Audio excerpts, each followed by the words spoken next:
नमस्ते बच्चों, मैं मनोज मेवाड़ा, हिंदी विषय अध्यापक दीप दर्शन विद्या संकुल से। आज हम पढ़ेंगे हिंदी कक्षा 4 पाठ नंबर 3 सतरंगा इंद्रधनुष। सतरंगा इंद्रधनुष, सतरंगा मतलब 7 रंगों वाला इंद्रधनुष। अब आपने बरसात के मौसम में देखा होगा कि आकाश में जो इंद्रधनुष है वो दिखाई देता है और इसमें जो रंग है वो 7 रंग होते हैं, इसलिए इसको सतरंगा इंद्रधनुष कहते हैं। अब देखिए, आपको यहाँ पर इंद्रधनुष दिख रहा होगा। इसे हम सतरंगा क्यों कहते हैं? तो इसमें 7 रंग होते हैं। तो आप देख सकते हैं इसमें 7 रंग है। इसमें देखिए, पहला जो रंग है वो बैंगनी है, दूसरा नीला है, तीसरा आसमानी है, चौथा हरा है और 5वां पीला कलर है और छठा नारंगी कलर है और लास्ट 7वां लाल रंग है।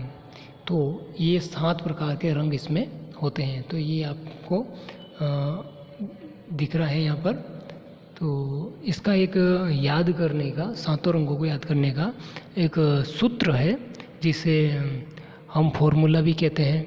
तो ये जो सूत्र है वो आप ध्यान से सुनिएगा। बेनी आह पीनाला, बेनी आह पीनाला, ये एक सूत्र है जिसे 7 रंगों को एक सीक्वेंस में, एक सीरियल में, एक क्रम में याद करने का एक तरीका है, ताकि इसका जो क्रम है वो आगे पीछे ना हो। तो अब हम देखते हैं कि हमारे पाठ में क्या दिया गया है।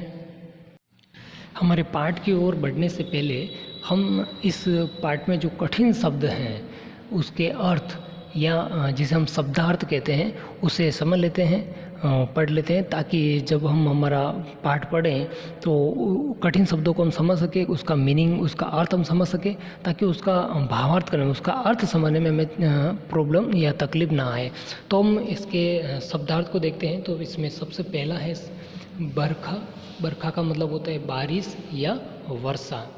और दूसरा है चित्रित। चित्रित का मतलब होता है चित्र बनाया हुआ, यानी कि जो चित्र बनाया हुआ है उसे हम चित्रित कहेंगे। तीसरा है आतुर। आतुर का मतलब होता है व्याकुल, व्याकुल हो जाना, उसे हम कहते हैं आतुर। अगला है प्राकृतिक। प्राकृतिक का मतलब प्रकृति का या कुदरती, यानी कि जो प्रकृति द्वारा जो बना हुआ है उसे हम प्रकृति का या कुदरत का कहते हैं। अगला है व्याप्त। व्याप्त का मतलब फैला हुआ या समाहित, उसके अंदर समाहित या फैला हुआ, उसे हम व्याप्त कहते हैं। अगला है रहित। रहित का मतलब होता है बिना, मतलब उसके बिना, जैसे बिन पानी रहीमन राखिए, जैसे वो आपने एक दोहा पढ़ा होगा, तो मतलब पानी के बिना, ऐसा। तो रहित का मतलब बिना।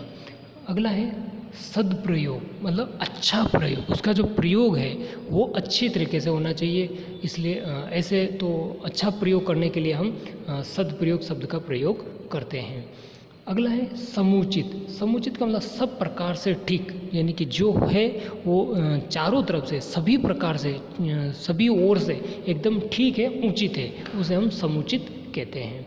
अगला है सम्मान। सम्मान का मतलब इज्जत देना, मान करना, उसे हम कहते हैं सम्मान। तुलिका। तुलिका का मतलब ब्रश है। यहाँ पर जो कोई भी हम चित्र बनाते हैं तो उसमें रंग भरने के लिए हम ब्रश का प्रयोग करते हैं, वो ब्रश उसे हम तुलिका कहते हैं। अगला है वृत्ताकार। वृत्ताकार का मतलब गोलाकार, जो एक गोल चक्र है उसे हम वृत्ताकार कहते हैं। जैसे आप मैथ्स में भी पढ़ते हो, सर्कल जो आप बनाते हो, जो सर्कल है वो ही आपका वृत्ताकार है, यानी कि ऐसा आकार जो पूरा गोल हो उसे हम वृत्ताकार कहते हैं। अगला है रंगीला, यानी कि रंगों से भरा हुआ, चाहे वो चित्र हो, चाहे कोई भी वस्तु हो, अगर वो रंग बिरंगी है तो उसे हम रंगीला कहेंगे। अगला है नज़ारा। नज़ारा का मतलब होता है दृश्य, यानी कि जो आपके सामने दिख रहा है, जो आपके आँखों के सामने है, उसे हम दृश्य कहेंगे। अगला है प्रकाश पुंज, यानी कि रोशनी का समूह या पुंज। जैसे सूर्य है, उस सूर्य से निकलने वाली जो किरणें हैं, तो उससे किरणें निकल रही है सूर्य से, तो वो जो क्या है, प्रकाश पुंज है, क्योंकि वो एक रोशनी का समूह है, किरणों का समूह है, तो वो प्रकाश पुंज कहलाएगा। अगला है निरुद्देश्य, यानी कि बिना लक्ष्य, कोई उद्देश्य ही नहीं हो, जिसका कोई उद्देश्य हो ही नहीं उसे हम निरुद्देश्य कहते हैं। उसका कोई लक्ष्य नहीं हो उसे बिना लक्ष्य के या निरुद्देश्य कहेंगे। जीवन शैली, यानी कि जीवन जीने का जो तरीका है, जो ढंग है, जो जीवन जीने का तरीका या ढंग है उसे हम जीवन शैली कहेंगे। और आगे है अर्ध गोलाकार, यानी कि आधे गोले का आकार, पूरा गोला न होकर के आधा गोला होना या आधा वृत्त होना। जैसे आप गणित के अंदर भी पढ़ते हो अर्धवृत्ताकार, जिसे आधा गोला, जिसे आप वृत्त की परिधि ज्ञात करते हो 2πr, तो उसका जो आधा वृत्त होता है तो पाई 2πr का अपॉन 2, यानी कि डिवाइड बाई 2। तो ऐसा जो वो आधा वृत्त बनता है उसे हम अर्धवृत्ताकार कहते हैं, यानी कि आधा गोला, उसे हम अर्ध गोलाकार कहेंगे या आधा गोला कहेंगे। यानी कि आपका जो सर्कल है, वो सर्कल जो पूरा राउंड है, पूरा सर्कल है, उसका आधा सर्कल वो आपका अर्ध गोला या अर्धवृत्ताकार होगा। अब हम हमारे पाठ के सार की ओर बढ़ेंगे कि इसका सारांश क्या है। तो देखिए, रंग प्रकृति की अनूठी देन है। ओके, रंग जो है प्रकृति की क्या है, नेचर की क्या है, कि अनोखी देन है। हमारे चारों ओर प्रकृति ने चित्रकार की भांति निराले रंग बिखेर कर सृष्टि को दर्शनीय बनाया। दर्शनीय मतलब देखने लायक, देखने योग्य बनाया है। फूलों में, पशु पक्षियों में, आकाश एवं पानी में, मिट्टी आदि वस्तुओं में भी रंगों की विभिन्नता दिखाई देती है। यानी कि हर एक वस्तु में अलग अलग रंगों की विभिन्नता, यानी कि अलग अलग भिन्नताएं दिखाई देती हैं। इनसे भी अलग उसने इंद्रधनुष को एक साथ 7 प्यारे रंगों की तुलिका चलाकर रंग दिया है। यानी कि ये इतने रंग दिए अलग अलग वस्तुओं में, उससे भी हट करके उससे एक अलग एक आकाश में 7 रंगों का एक इंद्रधनुष बना करके हमें आकर्षित किया है या तुलिका चला करके रंग दिया है, जो हमें बहुत ही अच्छा लगता है, बहुत ही प्यारा लगता है। अब हम हमारे पाठ की ओर चलेंगे, हमारे चैप्टर की ओर चलेंगे। बरखा आती है तो आकाश बादलों से ढक जाता है। जब बारिश आती है तो आकाश के बादलों से ढक जाता है। बादल की गरज, बिजली की चमक और धीमी धीमी बूंदों का गिरना मन को गुदगुदाने वाला होता है। जब बारिश गिरती है, धीमी धीमी बारिश गिरती है, तो आपने देखा होगा कि बच्चे उसमें नहाते हैं। तो मतलब ये जो दृश्य है बहुत ही मनोरंजक दृश्य होता है। धीरे धीरे पड़ती बूंदें झमाझम बरसात में बदलती हैं। चारों ओर जल ही जल दिखता है। पेड़ पौधे, गली सड़क सभी नहाए हुए ताजगी से भरपूर नजर आते हैं। आपने देखा होगा कि जब बारिश हो जाती है तो चारों तरफ जो पेड़ पौधे वो एकदम खिली खिली से लगते हैं। चारों तरफ का जो दृश्य है वो बहुत ही मनोरंजक होता है। चारों तरफ गली सड़कें सब एकदम साफ सुथरी नजर आती है, कचरा एक तरफ हो जाता है और जो मौसम है वो एकदम सुहावना हो जाता है। बरसात खत्म होते ही मौसम खुला सा धुला सा हो जाता है और जब बारिश बंद हो जाती है तो आपने देखा होगा मौसम एकदम कितना सुहाना सा लगता है, एकदम साफ साफ खुला मौसम, बहुत ही मनोरंजक दृश्य होता है। पूरब में रंग बिरंगी रेखाएं आकाश को सजाने आ जाती है और पूर्व दिशा के अंदर रंग बिरंगी रेखा, ये यहाँ पर इंद्रधनुष की ओर इशारा किया जा रहा है कि वो जो रंग बिरंगी रेखा है कि आकाश को सजाने के लिए आ जाते हैं, मतलब उसे क्या बोलते हैं, सजावट करने के लिए आ जाते हैं। ऐसा लगता है मानो चित्रकार ने कई सारी तुलिका में रंग भरकर आकाश की चूनर पर आधे आधे गोले चित्रित कर दिए हैं। ऐसा लगता है जैसे प्रकृति ने क्या किया कि अपनी तुलिका यानी कि वो ब्रश जो है रंग भरने वाले उनको रंगों में भरा और आकाश को सजाने के लिए इसे चला दिया हो। तो ये जो आधे आधे वृत्त बनाए हैं ये रंग बिरंगे प्रकृति ने ऐसा कर दिया है, जो बहुत ही अच्छा लगता है, मनमोहक लग रहा है।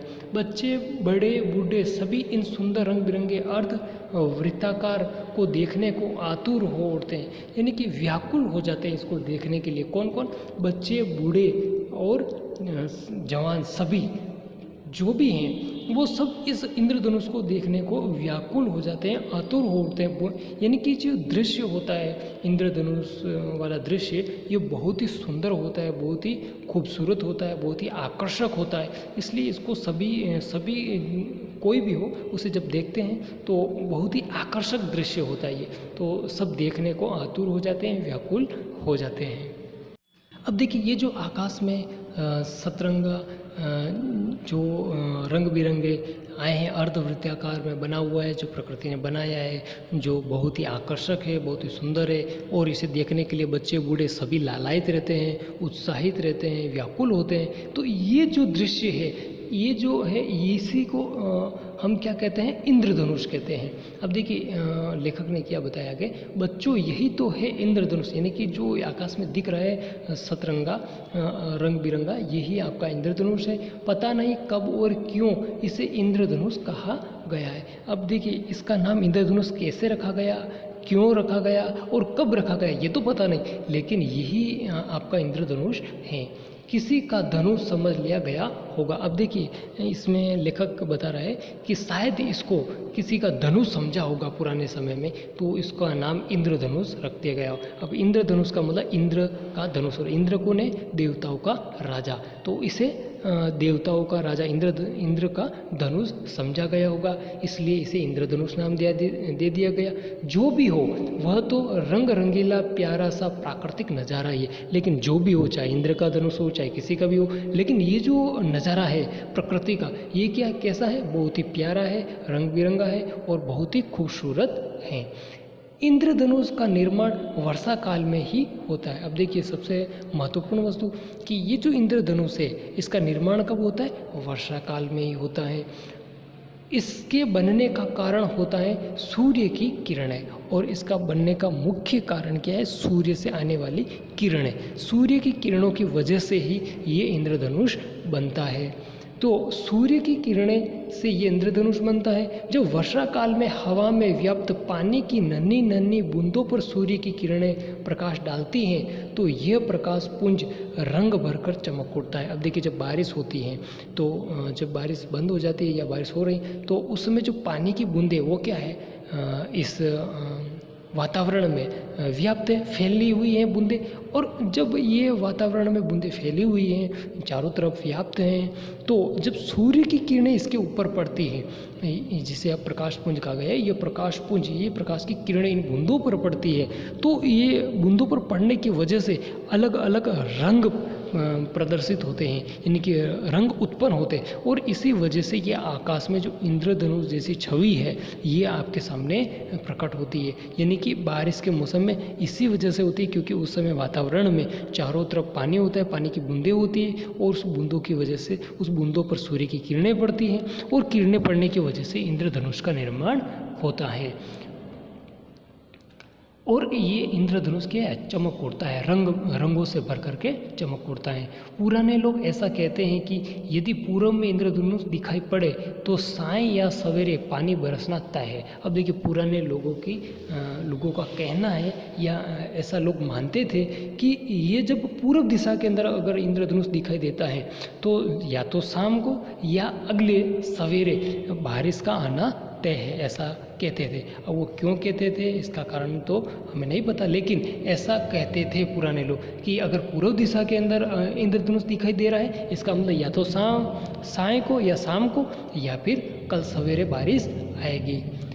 आओ जाने इंद्रधनुष में कितने और कौन कौन से रंग होते हैं। अब देखिए अब हम जानते हैं कि ये जो इंद्रधनुष है इसके अंदर कितने रंग होते हैं और कौन कौन से होते हैं, इसके बारे में जान लेते हैं। तो 7 रंगों में सजता है ये इंद्रधनुष। अब देखिए इंद्रधनुष कितने रंगों से सजता है, 7 रंगों से। जैसे कि हमारे 8 में ही दे रखा है सतरंगा इंद्रधनुष, यानी कि 7 रंगों का इंद्रधनुष। तो इससे स्पष्ट हो रहा है कि इसके अंदर कितने रंग होते हैं, 7 रंग होते हैं। अब इसमें कौन कौन से रंग होते हैं ये हम पहले भी बता चुके हैं। अब हम यहाँ पर देखते हैं कि वो रंग कौन कौन से हैं। तो पहला है बैंगनी, दूसरा नीला, तीसरा आसमानी, चौथा हरा, 5वां पीला, छठा नारंगी और 7वां लाल रंग। ये 7 प्रकार के रंग होते हैं और इनका जो क्रम है ये यही क्रम होता है, बैंगनी, नीला, आसमानी, हरा, पीला, नारंगी और लाल। ये जो क्रम है ये एक क्रम में होते हैं। जैसे कि हमने इंद्रधनुष का चित्र प्रारंभ में देखा तो उसमें आपने देखा होगा कि ये जो रंग लिखे हुए हैं बता रखे हैं ये एक क्रम में होते हैं। संपूर्ण प्रकृति और मानव का जीवन सभी को प्रभावित करने वाले ये 7 रंग एकता, समता, त्याग, प्रेम, सौहार्द, शांति, ममता के भावों से भरे हुए हैं। इनमें यानी कि इन रंगों में भाव भरे हुए हैं। इंद्रधनुषी रंगों के भावों को यदि हम अपने जीवन से जोड़ ले तो जीवन भी सुखमय और आदर्श भरा हो जाएगा। यानी कि इन रंगों के भावों को यदि हम हमारी लाइफ से, हमारे जीवन से जोड़ ले तो हमारा जीवन कैसा हो जाएगा? सुखमय हो जाए, सुखी हो जाएगा और कैसा हो जाएगा? आदर्श से भर जाएगा। क्यों? तो हमारा जीवन कैसा हो जाएगा? आदर्श से भर जाएगा, क्योंकि भावों और रंगों से रहित जीवन अपूर्ण होता है। तो लेखक ने बताया कि अगर भाव हमारे हृदय में ना हो तो हमारा जीवन कैसा है? रंगों से रहित है, भावों से रहित है, और ऐसा जीवन कैसा होता है? अपूर्ण होता है, यानी कि पूरा नहीं होता है, वो निरुद्देश्य से हो जाता है। इसलिए हमें इस इंद्रधनुष के 7 रंगों के भावों को हमारे जीवन में उतारना चाहिए ताकि हमारा जीवन कैसा हो जाए? सुखमय और आदर्श से भरा हो। रंग और भावों का सदप्रयोग और समुचित प्रयोग ही हमारी जीवन शैली का आदर्श रूप बनकर हमें सम्मान दिलाता है। बच्चों, वर्षा का ये इंद्रधनुष हमें क्या क्या सिखा गया, कितने सुंदर रंग दिखा गया, अब तुम जान गए हो। तो अब हम जान चुके हैं कि ये जो इंद्रधनुष है वो हमें क्या क्या सिखा गया है, यानी कि हमें भाव और आदर्श युक्त होना चाहिए और कितना सुंदर है ये भी हमें दिखा गया है। इसी के साथ अभी हमारा पाठ समाप्त होता है और इस वीडियो को देखने के लिए धन्यवाद।